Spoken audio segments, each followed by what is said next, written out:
I'm here in a different part of the forest. It's actually in the front section of my property. And as you can see all around me are red pines. This is a small clearing in the red pines where one of the prior owners of this property, in fact, it was Walter McCall's son, Frank McCall, decided one day that he wanted to make a campground here in this sacred forest that his father had planted in 1906. And this area was decided by him to be a parking lot for campers. And so it's all gravel, but the gravel has been abandoned for at least probably 40, maybe more years, 50, 60, who knows? It's been a very long time. And so as you can see, things are growing here now in the gravel. And so a few years ago, I decided to try a little experiment here with Dragan from the Canadian Chestnut Council. He provided me with some various chestnut little sprouts that he had started, and this is one of them. And it's growing in long abandoned gravel.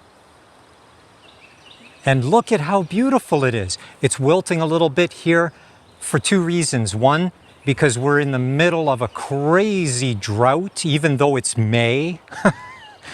But this is the way the weather is now. And also because I just made a little bit of an adjustment to the protection from the deer.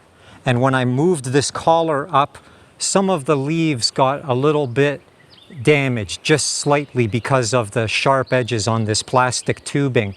And so the tree is suffering a little bit. So I just brought a bucket of water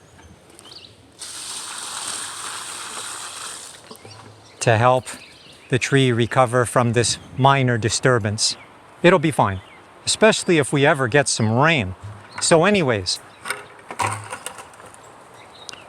this is just beautiful, and it just shows you that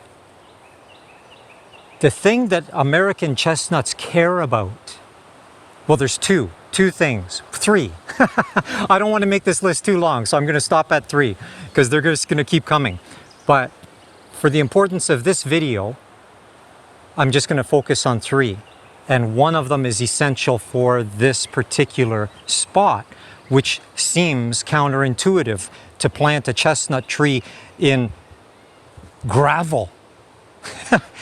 But first of all, it's not gravel that was dumped yesterday. It's been sitting here for many decades, but it is still just gravel. Who knows how deep the gravel is? It's quite deep, I know, because I planted this tree in it, and it was just a little seedling when I planted it, so I didn't dig a very deep hole, but I did check by going down at least probably, it's hard to say, it was a few years ago, but I'll bet you it was at least 8, 10, 12 inches down with my shovel, and it was still just gravel.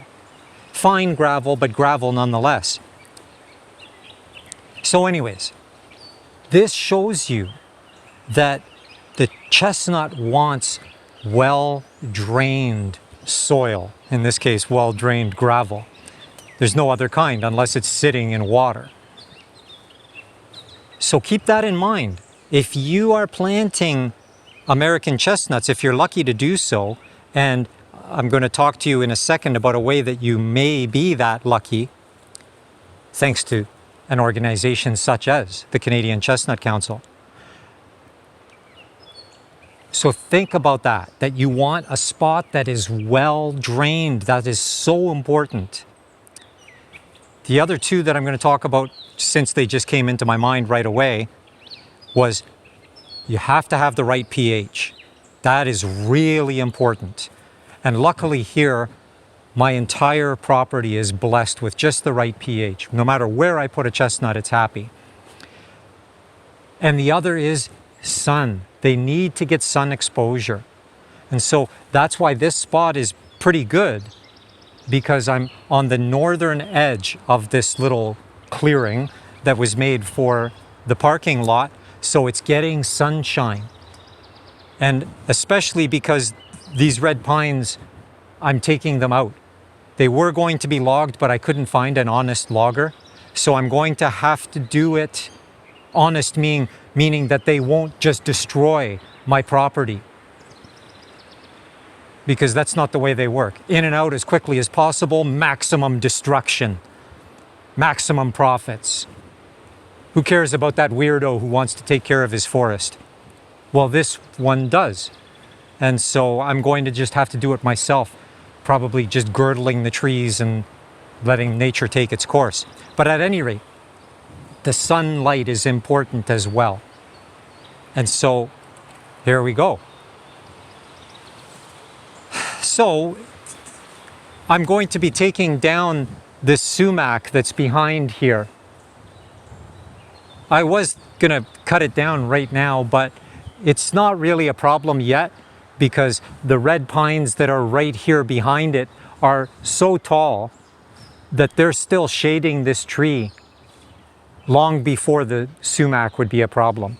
So I brought my saw out. I might still take it down depending on how energetic I'm feeling, and if we actually do get some rain, which we're supposed to get, but it doesn't look like it to me. But the wind is nice. It minimizes the amount of pestering that I'm getting from the black flies. So, one other thing about the Chestnut Council, before I get on to how you could take advantage of them, and maybe if you're in the United States, your version of it. I think it's the Federation. I don't see no Federation, but as I said earlier, this is one that I got from them many years ago, and I have contributed to them mainly through cuttings from my Miracle Sisters and the grandmother and others. Well, I just gave away 3 of this year's batch of Miracle Sisters chestnuts. If you don't know what I'm talking about, here you can see. In fact, I was just pointing to the most recent video about them, and now I'm going to point to the whole series itself, in case you haven't seen the whole series. It'll tell you everything you need to know for now about what I'm doing here. So anyways, I had 1 left from this year's batch. And so I asked Dragan yesterday, do you have room for 1?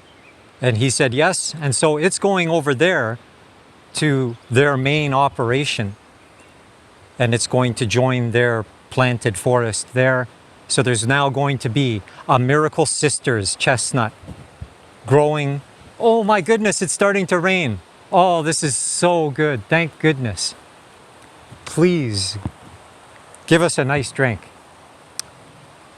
So, before it gets too heavy and I have to go, I'm so excited about that now there's going to be a Miracle Sisters baby growing right there. And then cuttings will come from that, scions, and then more, and it'll get spread out far further than I have been just by giving them away to local people like I just did with the other 3 from this year's batch. So if you are a landowner in Canada, in the right area where you can grow chestnuts, contact the Chestnut Council of Canada and find out if you're eligible to start growing some in your forest, or perhaps your forest to be, because that's a wonderful thing to do as well, is just to start from scratch, planting chestnuts amongst other like red oaks, like my Miracle Sisters is doing. And then you can also participate in the revival of the American chestnut in Canada.